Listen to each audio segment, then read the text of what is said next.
আসসালামু আলাইকুম guys, InferiorAK চ্যানেলে আপনাদের সবাইকে স্বাগতম। তো আজকের আমি একটা ভিডিও আনছি পাইথনের ফাইল অপারেশনের উপর। তো এইখানটাতে আমি 3টা ফাংশন নিয়ে আলোচনা করব। এখানে মেইনলি আর কি সেই 3টা ফাংশনের পার্থক্যগুলো তুলে ধরবো। তো এখানে হচ্ছে রিডলাইন আর রিডলাইন্স 3টা ফাংশন আছে। তো এই 3টা অনেক সময় একই মনে হইতেও পারে, কিন্তু এই 3টা জিনিসই আলাদা একদমই। তো আমি একটা ফাইল বানিয়ে রাখছি।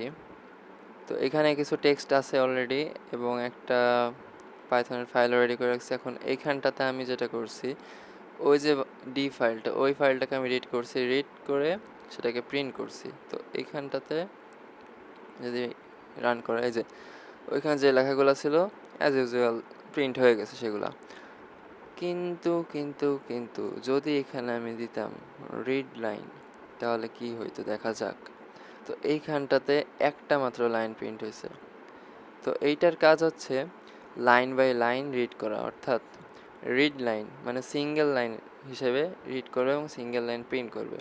তো এবার আমি যদি এটাকে চেঞ্জ করি, মানে আরেকটা প্রিন্ট করি, সাপোজ হেয়ার এইটা, তো এই ক্ষেত্রে দেখা যাবে কি আই অ্যাম অন ইউর গান। তো এখানে কিন্তু সেকেন্ড লাইনটা প্রিন্ট হয়ে গেছে। তো সেকেন্ড লাইনটা কী ছিল দেখি, এই যে সেকেন্ড লাইন কিন্তু এটা ছিল। এখন আমি আবার করি কাজটা, ওয়েট ন্যানো।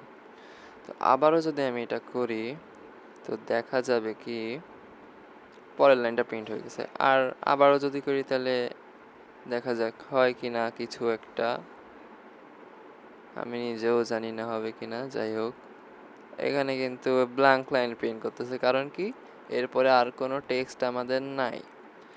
তো এইবার আমি এই যে রিড লাইন আছে, এই রিড লাইনটাকে চেঞ্জ করে রিড লাইন করব।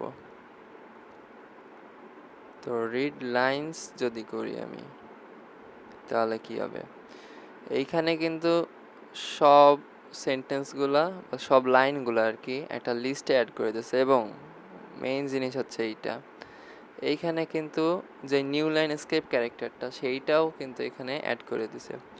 তো এই ছিল এই 3টার মধ্যে পার্থক্য, যে রিড হচ্ছে অ্যাজ ইউজুয়াল যা আছে তাই প্রিন্ট করে দেবে সব রিড করে।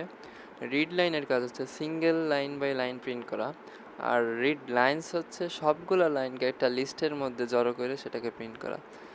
তো আজকের মতো এইটুকুই, ধন্যবাদ।